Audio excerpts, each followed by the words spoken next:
ನಾರಾಯಣ ನಮಸ್ಕಾರಗಳು. ದಿಗಂಬರ ಶ್ರೀಪಾದ ವಲ್ಲಭ ದಿಗಂಬರ. ವೀಕ್ಷಕರೇ, ಈಗ ನಾನು ಗುರುಚರಿತೆಯ 8ನೇ ಅಧ್ಯಾಯವಾದಂತಹ ಶ್ರೀ ಗುರುಗಳು ಅಂಬಾ ಎಂಬ ವಿಧವಾ ಸ್ತ್ರೀಯಳಿಗೆ ಶನಿ ಪ್ರದೋಷ ವೃತ್ತ ಮಹಾತ್ಮೆಯನ್ನು ಹೇಳಿ ಆಕೆಯ ಮಂದಮತಿ ಮಗನಿಗಾಗಿ ಜ್ಞಾನವನ್ನು ಕೊಟ್ಟ ಕಥೆಯನ್ನು ಹೇಳಿಕ್ಕಿದ್ದೇನೆ.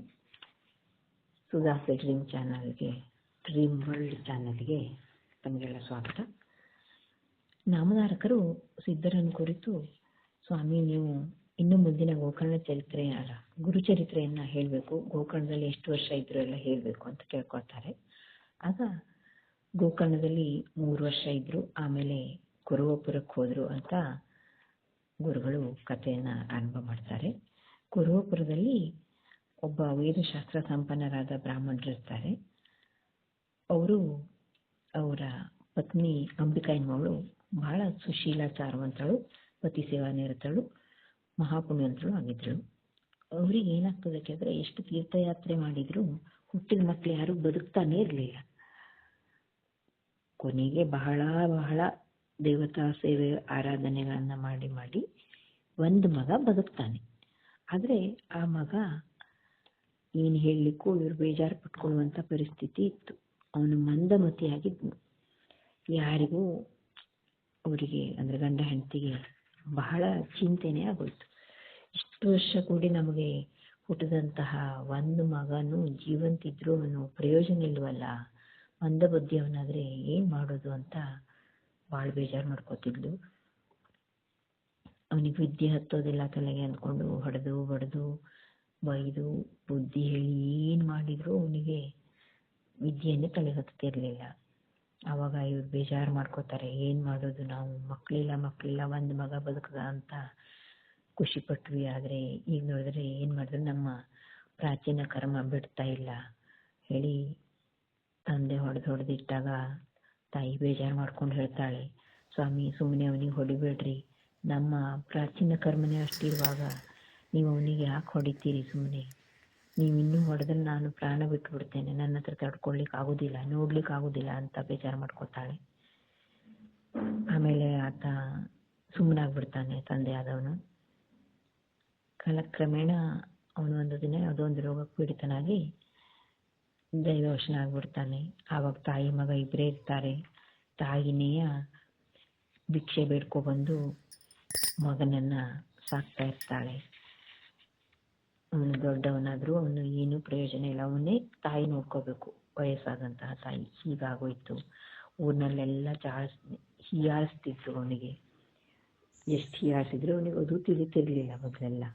ಆಮೇಲೆ ಒಂದು ದಿನ ಅವನು ಊರಲ್ಲೆಲ್ಲ ಹೀಯಾಳಿಸಿದ್ದನ್ನು ನೋಡ್ಕೊಂಡು ಅವ್ರು ಹೇಳ್ತಿದ್ರು ಹೀಯಾಳಿಸುವಾಗ, ನೀ ಯಾಕೋ ಉಳಿದಿದೀಯಾ, ಸುಮ್ಮನೆ ಭೂಮಿ ಭಾರ ಆಗಿ ಎಲ್ಲರೂ ನದಿ ಕೆರೆ ನೋಡಿ ಪ್ರಾಣ ಬಿಡ್ಬೇಕೋ ಬೇಡ, ನಿಮ್ ತಾಯಿ ನಿನ್ನನ್ನು ಹೊಟ್ಟೆ ಹೊರಿಬೇಕಲ್ಲ ಅಂತ ಬಹಳ ಹೀಯಾಳಿಸಿದಾಗ ಒಂದಿನ ಬೇಜಾರಾಗಿ ಅಂದ್ಕೊಂಡು ಮನೇಲಿ ತಾಯಿ ಹತ್ರ ಹೇಳ್ತಾನೆ, ತಾಯಿ ಎಲ್ಲರೂ ಹೀಗೆ ಹೇಳ್ತಾ ಇದ್ದಾರೆ, ನೀನೇ ನನ್ನನ್ನು ಹೊಟ್ಟೆ ಹೊರಿತೀಯ ಅಂತ, ನಂಗೇನು ತಿಳಿತಿಲ್ಲ, ಎಲ್ಲರೂ ಹಾಗೆ ಹೇಳ್ತಾರೆ, ಎಲ್ಲರೂ ನದಿಯೆಲ್ಲರೂ ಬಿದ್ದು ನೀನು ಸಾವನ್ನಪ್ಪಬೇಕೋ ಬೇಡವೋ ಅಂತ ಹೇಳ್ತಾ ಇದ್ದಾರೆ, ಹಾಗಾಗಿ ನಾನು ಹಾಗೆ ಮಾಡ್ಲಿಕ್ಕೆ ಹೋಗ್ತೇನೆ ಇನ್ನು ಅಂತ ಹೇಳ್ತಾನೆ. ಆಗ ತಾಯಿ ಬಹಳ ಬೇಜಾರಾಗ್ತದೆ. ಅವಳು ಹೇಳ್ತಾಳೆ, ಯಾರಿಗೂ ಇಂಥ ಮಕ್ಕಳು ಹುಟ್ಟಬಾರ್ದು, ಮಗ ಹುಟ್ಟಿ ಏನು ಪ್ರಯೋಜನ ಇದೆ ಅಂತ ಬೇಜಾರು ಮಾಡ್ಕೊತಾಳೆ. ಆದರೂ ಕೂಡ ಏನ್ ಮಾಡೋದು, ನಾವು ಇಬ್ರೂ ಸಾಯುವ ಒಂದೇ ಸರಿ ಅಂದ್ಕೊಂಡು ಯಾರು ಹಾಗಿದ್ದನ್ನು ವಿಚಾರ ಮಾಡಬಾರ್ದು. ಆದ್ರೆ ನನ್ನ ಪತಿ ಎಷ್ಟು ವೇದಶಾಸ್ತ್ರ ಸಂಪನ್ನರಾಗಿದ್ರು, ಅಂಥವರಿಂದ ನನಗೆ ಒಂದು ಮಂದಮತಿಯಾದ ಮಗ ಹುಟ್ಟಿದಾನೆ ಅಂದಮೇಲೆ ನಾನು ಪ್ರಯೋಜನ ಇಲ್ಲ ಅಂತಾನೆ ಆಯ್ತು. ಅಂದಮೇಲೆ ನಾವು ಇಬ್ರು ಒಟ್ಟಿಗೆ ಹೋಗುವ ಅಂದ್ಕೊಂಡು ಮಗನನ್ನು ಕರ್ಕೊಂಡು ಹೋಗ್ತಾಳೆ. ಹೋಗಿ ನದಿಗೆ ಹೋಗ್ಬೇಕು ಅಂತ ಸಾಯ್ಬೇಕು ಅಂತ ಹೋದಾಗ ಅಲ್ಲಿ ಒಬ್ರು ಇನ್ನೇನು ನದಿಗೆ ಬಿದ್ದಿರ್ತಾರೆ ಅವರು. ಅವಾಗ ಒಬ್ರು ಗುರುಗಳು ಕಾಣಿಸ್ತಾರೆ ಅವರಿಗೆ. ಅವಾಗ ಅವಳು ಆ ಗುರುವಿನ ಚರಣದ ಮೇಲೆ ತನ್ನ ತಲೆಯನ್ನಿಟ್ಟು ಪರಿಯಾಗಿ ಬೇಡ್ಕೊಳ್ತಾಳೆ. ಅವಾಗ ಅವರು ಕೇಳ್ತಾರೆ, ಯಾಕಮ್ಮ ಏನಾಯ್ತು, ನೀವು ಯಾಕೆ ಈ ಪರಿಸ್ಥಿತಿ ಬಂದಿದ್ದೀರಿ ಅಂತ ಕೇಳಿದಾಗ ಅವಳು ಹೇಳ್ತಾಳೆ, ತನಗೆ ಹೀಗಾಯ್ತು ಗುರುವೇ, ತನ್ನ ಪತಿ ಸಕಲ ಶಾಸ್ತ್ರವನ್ನು ಬಲ್ಲವರು, ಮೊದಲೆಲ್ಲ ನಮಗೆ ಮಕ್ಕಳು ಬದುಕಲೇ ಇಲ್ಲ, ಆಮೇಲೆ ಒಂದು ಮಗ ಹುಟ್ಟದ ಬದುಕದ ಅಂತ ನಾವು ಖುಷಿ ಪಟ್ಕೊಂಡಿದ್ವಿ. ಆದರೆ ಮಗ ಮಂದಮತಿ ಆಗ್ಬಿಟ್ಟಿದ್ದಾನೆ, ನಾನೇ ಅವನಿಗೆ ಭಿಕ್ಷೆ ಬೇಡಿ ತಂದು ಜೀವನ ಸಾಗಿಸ್ಬೇಕಂತ ಪರಿಸ್ಥಿತಿ ಬಂದಿದೆ. ಎಲ್ಲರೂ ಈಗ ನಮಗೆ ಹೀಯಾಳಿಸ್ತಾರೆ, ನನ್ನ ಮಗ ಅದಕ್ಕೆ ಜೀವ ತಕ್ಕೊಳ್ಳಿಕ್ಕೆ ಅಂತ ಬಂದ ನದಿಗೆ, ಅವನೊಬ್ಬನೇ ಬೇಡ ಅಂತ ನಾನು ಸಂಗಡ ಬಂದಿದ್ದೀನಿ. ಹಾಗಾಗಿ ನೀವೇ ನನ್ನ ಮಗನನ್ನು ಉದ್ಧಾರ ಮಾಡಬೇಕು, ನನಗೆ ಪುನರ್ಜನ್ಮವೇ ಬೇಡ, ನನ್ನ ಯಾವತ್ತು ಪಿತೃಗಳಿಗೆ ಸ್ವರ್ಗ ಪ್ರಾಪ್ತಿಯಾಗಬೇಕು. ನಾನು ನನ್ನ ಮಗನು ಸಣ್ಣವನಿದ್ದಾಗ ಬ್ರಹ್ಮಜ್ಞಾನಿಯಾದದ್ದನ್ನು, ಸಮಸ್ತ ಜನರಿಂದ ಪೂಜೆ ಹೊಂದುವುದನ್ನು ನಾನು ನೋಡಬೇಕು ಎಂಬ ಇಚ್ಛೆ ಬಹಳ ಇದೆ. ಅದರಂತೆ ತಾವು ನನಗೆ ವರವನ್ನು ಕೊಡಬೇಕು ಅಂತ ಬೇಡ್ಕೊಳ್ತಾಳೆ. ಆಗ ಗುರುಗಳು ಅವಳ ಭಕ್ತಿಯನ್ನು ಮೆಚ್ಚಿ, ನೀನು ಶ್ರೀ ಶಂಕರನನ್ನು ಆರಾಧಿಸು, ಶ್ರೀಹರಿಯು ನಿನಗೆ ಪುತ್ರನಾಗ್ತಾನೆ. ಪೂರ್ವದಲ್ಲಿ ಶ್ರೀಹರಿ ಒಂದು ಕಾರಣದಿಂದ ಗೌಳಿಗರ ಮನೆಯಲ್ಲಿ ಕೃಷ್ಣನಾಗಿ ಅವತರಿಸಲಿಲ್ಲವೇ, ಆ ಗೌಳಿನಿಯೇ ಶನಿ ಪ್ರದೋಷದಲ್ಲಿ ಈಶ್ವರನನ್ನು ಆರಾಧಿಸಿದ್ದಳು. ಅದರಂತೆ ನೀನು ಈಶ್ವರನನ್ನು ಆರಾಧಿಸು, ಅಂದರೆ ನೀನು ನಿಶ್ಚಯವಾಗಿ ಅಂತ ಮಗನನ್ನು ಪಡೆಯುವೆ ಎಂದು ಹೇಳ್ತಾರೆ. ಅವಿಪ್ರಸ್ಥಿಯು ಸ್ವಾಮಿ ಆ ಗೌಳಿನಿ ಯಾವ ವ್ರತ ಮಾಡಿದಳು ಅಂತ ಕೇಳಿದಾಗ ಅವ್ರು ಹೇಳ್ತಾರೆ, ನಾನು ಅಂದರೆ ಅವಳು ಹಾಗೆ ವ್ರತ ಮಾಡ್ಲಿಕ್ಕಾಗ್ತದೆ ಅಂತ ಇವಳು ಕೇಳ್ತಾಳೆ ಬಿಡ್ರಿ. ಆಗ ಶ್ರೀಪಾದರು ಹೇಳ್ತಾರೆ, ನೀನು ಶನಿವಾರ ದಿವಸ ತ್ರಯೋದಶಿ ಬಂದಾಗ ಪ್ರದೋಷ ಕಾಲದಲ್ಲಿ ಭಕ್ತಿಯಿಂದ ವಿಧಿ ಪ್ರಕಾರ ಶ್ರೀ ಶಂಕರನನ್ನು ಪೂಜಿಸು. ಯಾಕೆಂದರೆ ಗೌಳಿನಿಯು ಪೂಜಿಸಿದ ಮಹಿಮೆ ಸ್ಕಂದ ಪುರಾಣದಲ್ಲಿ ವಿಸ್ತಾರವಾಗಿ ಹೇಳಿದೆ, ಅದನ್ನೇ ನಾನು ನಿನಗೆ ಹೇಳ್ತೇನೆ ಅಂತ ಅವರು ಹೇಳ್ತಾರೆ. ಗೌಳಿನಿ ಶನಿ ಪ್ರದೋಷ ವ್ರತವನ್ನು ಮಾಡಿ ಶ್ರೀಕೃಷ್ಣನನ್ನೇ, ಅಂದರೆ ಶ್ರೀಕೃಷ್ಣನಂತ ಮಗನನ್ನೇ ಪಡೆದಳು ಎಂದು ಅವರು ಹೇಳ್ತಾರೆ. ಇಲ್ಲಿ ಅವರು ಏನು ಹೇಳ್ತಾರೆ ಕೇಳಿದ್ರೆ, ಉಜ್ಜಯಿನಿ ಎಂಬ ಪಟ್ಟಣದಲ್ಲಿ ಒಂದು ವಿಚಿತ್ರವಾದ ಸಂಗತಿ ನಡೀತದೆ. ಚಂದ್ರಸೇನ ಎಂಬ ಧಾರ್ಮಿಕ ರಾಜನಿರ್ತಾನೆ. ಅವನಿಗೆ ಮುನಿಭದ್ರ ಎಂಬುವನೊಬ್ಬ ಒಳ್ಳೆ ಜೀವದ ಗೆಳೆಯ ಇರ್ತಾನೆ. ಅವರಿಬ್ರು ನಿತ್ಯವೂ ಮತ್ತು ಶನಿ ಪ್ರದೋಷದಲ್ಲಿಯೂ ಶಂಕರನನ್ನ ನಾನಾ ರೀತಿಯಾಗಿ ಪೂಜಿಸ್ತಾ ಇರ್ತಾರೆ. ಆ ಬೋಳಾಶಂಕರ ಯಾವಾಗಲೂ ಭಕ್ತಿ ಮೆಚ್ಚಿ ಕೋಟಿ ಸೂರ್ಯರಿಗೆ ಸಮಾನವಾದ ಕಾಂತಿಯುಳ್ಳ ಮತ್ತು ಒಳ್ಳೆ ಶೋಭಾಯಮಾನವಾದಂಥ ಚಿಂತಾಮಣಿ ಎಂಬ ಒಂದು ರತ್ನವನ್ನು ಅವ್ರಿಗೆ ಕೊಡ್ತಾನೆ. ಆ ಮಣಿಭದ್ರ ಆ ರತ್ನವನ್ನು ಸಂತೋಷದಿಂದ ತನ್ನ ಕೊಳ್ಳಲ್ಲಿ ಹಾಕ್ಕೊಳ್ತಾ ಇರ್ತಾನೆ. ಆ ಮಣಿ ಯಾವುದಾದ್ರೂ ಲೋಹಕ್ಕೆ ಸ್ಪರ್ಶವಾದರೆ ಅದು ಚಿನ್ನವಾಗ್ತದೆ. ಅಂತಹ ಘನ ಮಹಿಮೆಯುಳ್ಳ ಮಣಿಯಾಗಿತ್ತು ಅದು. ಅದು ಬೇಕು ಅಂತ ಎಲ್ಲರೂ ನೀವು ಕೇಳಲಿಕ್ಕೆ ಹಿಡಿದ್ರು. ಕೆಲವು ಜನರು ದುಡ್ಡು ಕೊಡ್ತೇನೆ ಕೊಡೋದು, ಕೆಲವೊಬ್ರು ನೋಡ್ಕೊಂಡು ಕೊಡ್ತೇನೆ ಅಂತ ತಗೊಳ್ತಿದ್ರು. ಅದರಿಂದ ಅವನಿಗೆ ತೊಂದರೆ ಆಯ್ತು ಹೇಳುವಷ್ಟು ಪ್ರಸಂಗ ಬಂತು. ಯಾರು ರಾಜರು ಅವ್ನು ಕೊಡ್ಲಿಲ್ಲ ಅಂದ್ರೆ ಯುದ್ಧಕ್ಕೆ ಬರ್ತೇನೆ ಅನ್ನೋದು, ಹೀಗೆಲ್ಲ ಆಯ್ತು. ಒಂದಿನ ಶನಿವಾರ ತ್ರಯೋದಶಿ ಕಾಲದಲ್ಲಿ ರಾಜ ಪೂಜೆ ಮಾಡ್ತಾ ಇದ್ದ. ಆವಾಗೇನಾಯ್ತು ಕೇಳಿದ್ರೆ, ಆ ಊರಲ್ಲಿ ಒಬ್ಬ ಗೌಳಿಗರ ಹುಡುಗ ತನ್ನ ಗೆಳೆಯರನ್ನು ಕೂಡ್ಕೊಂಡು ಶಿವ ದೇವಾಲಯಕ್ಕೆ ಬಂದ. ಆ ರಾಜನ ಮಾಡೋ ಶಿವ ಪೂಜೆಯನ್ನು ನೋಡಿ ಅವನು ತನ್ನ ಗೆಳೆಯರನ್ನೆಲ್ಲ ಸೇರ್ಕೊಂಡು ನಾವು ಹೀಗೆ ಮಾಡುವ ಬರ್ರಿ ಅಂತ ಒಂದು ಕಲ್ಲಿನ ಸಣ್ಣ ಗುಡಿ ಹಂಗೆ ಮಾಡ್ಕೊಂಡು ಅದ್ರಲ್ಲಿ ಒಂದು ಕಲ್ಲು ಇಟ್ಕೊಂಡು ಶಿವ ಅಂತ ಪೂಜೆ ಮಾಡ್ತಾ ಇದ್ದ. ರಾತ್ರಿ ಆಯ್ತು, ಇವ್ರು ಭಜನೆ ಅದು ಇದು ಮಾಡ್ತಾ ಇದ್ದಾರೆ, ಶಿವನಿಗೆ ನೀರು ಅಭಿಷೇಕ, ನೀರಿಂದೇ ನೈವೇದ್ಯ ಮಾಡ್ತಾ ಇದ್ದಾರೆ. ಮಕ್ಕಳ ಆಟ ಅಲ್ಲಪ್ಪ, ಮಾಡ್ತಾ ಇದ್ದಾರೆ ಅವರು. ಹಾಗಿರುವಾಗ ಅವ್ರು ಹಾಗೆ ಮಾಡ್ತಾರೆ. ರಾತ್ರಿ ಆದ್ರೂ ಅವ್ರಿಗೆ ಅರಿವೇ ಇಲ್ಲ, ಅಂದ್ರೆ ಅಷ್ಟು ಭಕ್ತಿಯಲ್ಲಿ ದೀನಲ್ಲಾಗ್ಬಿಟ್ಟಿದ್ದು,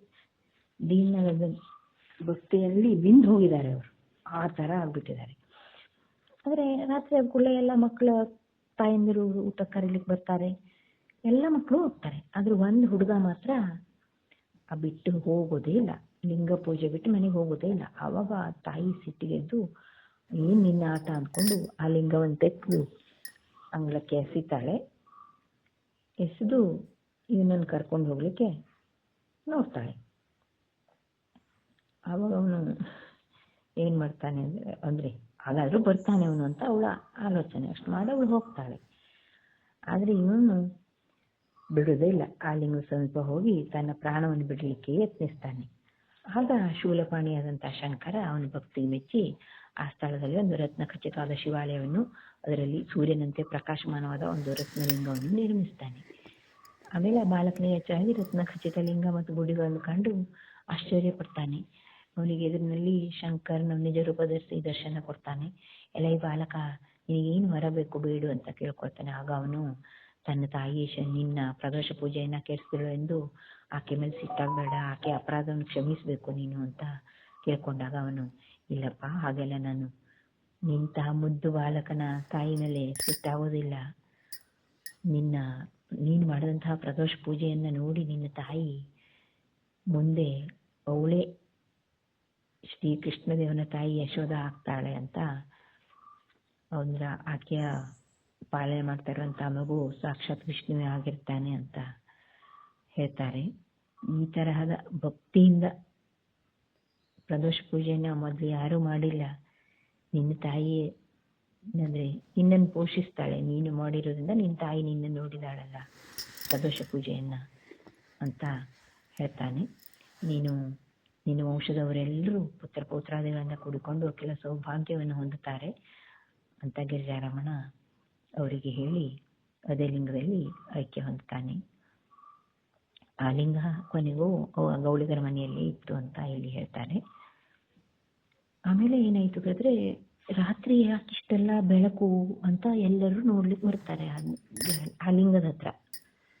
ಹಾಗೆ ರಾಜನು ಕೂಡ ತನ್ನ ಪೂಜೆಯನ್ನೆಲ್ಲ ಮುಗಿಸಿ, ತನ್ನ ಯಾವತ್ತು ನಿಯಮಗಳನ್ನ ಪ್ರದೋಷ ಪೂಜೆಯ ನಿಯಮಗಳನ್ನ ಮುಗಿಸಿ, ಯಾಕೆ ಈ ರಾತ್ರಿಯಲ್ಲಿ ಸೂರ್ಯೋದಯ ಆದಂಗೆ ಕಾಣ್ತಾ ಇದೆ ಅಂತ ಅಲ್ಲಿ ನೋಡ್ಲಿಕ್ಕೆ ಬಂದ್ರೆ ಆ ಬಾಲಕ ಹೀಗೀಗಾಯ್ತು ಅಂತ ಹೇಳ್ತಾನೆ. ಆಗ ಆ ರಾಜನಿಗೆ ಬಹಳ ಖುಷಿ ಆಗ್ತದೆ. ಅಲ್ಲಿ ಒಂದು ರಾಜರು ಇವ್ರ ಮೇಲೆ ಯುದ್ಧಕ್ಕೆ ಅಂತ ಬರುವವರಿದ್ರು ಈ ಮಣಿ ಸಲುವಾಗಿ. ಆದ್ರೆ ಏನಾಯ್ತು ಕೇಳಿದ್ರೆ, ಅವರು ಇದನ್ನ ನೋಡಿ ಬಹಳ ಸಂತೋಷ ಹೊಂದಿ ರಾಜನಿಗೆ, ನಾವು ನಿಮ್ಮನ್ನ ಸತ್ಯದಿಂದ ಭೇಟಿಯಾಗ್ಲಿಕ್ಕೆ ಬರ್ತಾ ಇದ್ದೇವೆ ಅಂತ ಹೇಳಿ ಕಳಿಸ್ತಾರೆ. ಎಲ್ಲರಿಗೂ ಬಹಳ ಖುಷಿಯಾಗೋಯ್ತು. ಆಮೇಲೆ ಇದು ಹೇಗಾಯ್ತು ಅಂತ ಮಗನನ್ನ ಹತ್ತಿರ ಕರೆದು ಅಂದ್ರೆ ತಾಯಿನೂ ಅವ್ರ ವಿಚಾರವನ್ನೆಲ್ಲ ಕೇಳ್ಕೊಂಡು ಬಹಳ ಖುಷಿ ಪಡ್ತಾಳೆ. ಈ ಕಥೆಯನ್ನ ಶ್ರೀಪಾದರು ಆ ಸ್ತ್ರೀಗೆ ಹೇಳ್ಕೊಂಡು ಕಡೆಗೆ ಆಕೆಯ ಮಗನನ್ನ ಹತ್ತಿರ ಕರೆದು ಅವನ ತಲೆ ಮೇಲೆ ವರದ ಹಸ್ತವನ್ನಿಟ್ಟು ಅವನನ್ನು ಆಶೀರ್ವದಿಸಿದಾಗ ಅವನಿಗೆ ಜ್ಞಾನೋದಯವಾಗಿ 3 ವೇದಗಳು, 6 ಶಾಸ್ತ್ರಗಳು, ತರ್ಕ ಭಾಷೆಗಳು ಎಲ್ಲವೂ ಬಂದು ಆಗಲೇ ಅವನು ಒಂದೊಂದೇ ಹೇಳ್ತಾ ಹೋಗ್ತಾನೆ. ಆವಾಗ ಬ್ರಾಹ್ಮಣನ ಪತ್ನಿಗೆ ಬಹಳ ಆಶ್ಚರ್ಯ ಆಯ್ತು. ನೋಡಿ, ಏನೋ ಒಂದು ಕಾರಣಕ್ಕೆ ಮನುಷ್ಯ ದೇವದಿಂದ ಅವತರಿಸಿದವರು ನಿಶ್ಚಯ ಈ ಶ್ರೀಪಾದ ಗುರುಗಳು ಅಂತ ಅವಳು ಅನ್ಕೋತಾಳೆ. ನನ್ನ ಯಾವುದೋ ಜನ್ಮದ ಪುಣ್ಯದಿಂದ ನಿಮ್ಮ ಗುರುದರ್ಶನ ಆಗಿ ನನಗೆ ಇಷ್ಟು ಒಳ್ಳೆಯದಾಯಿತು ಅಂತ ಅವರಿಗೆ ಮತ್ತೆ ನಮಸ್ಕರಿಸ್ತಾಳೆ. ಹಾಗೆ ಶನಿ ಪ್ರದೋಷ ಪೂಜೆಯನ್ನು ನಾನಿನ್ನು ಮಾಡ್ತೇನೆ, ನೀವು ಹೇಳಿದಂತಹ ವಾಕ್ಯ ಎಂದು ಯಾವಾಗಲೂ ಸುಳ್ಳಾಗುವುದಿಲ್ಲ ಅಂತ ಅವಳು ಆ ವೇಳೆಯಲ್ಲಿ ಅವರಿಗೆ ಮತ್ತೆ ಹೇಳಿ ನಮಸ್ಕರಿಸ್ತಾಳೆ. ಆಮೇಲೆ ಕುಮಾರನು ವೇದಶಾಸ್ತ್ರ ಸಂಪನ್ನನಾಗಿ ಬ್ರಾಹ್ಮಣರಲ್ಲಿ ಮಾನ್ಯವಂತನಾಗಿ ಎಲ್ಲರಿಂದಲೂ ಪೂಜೆ ಹೊಂದುವಂತವನಾಗ್ತಾನೆ. ಅಧ್ಯಾಯ ಮುಗಿಯಿತು. ಧನ್ಯವಾದಗಳು.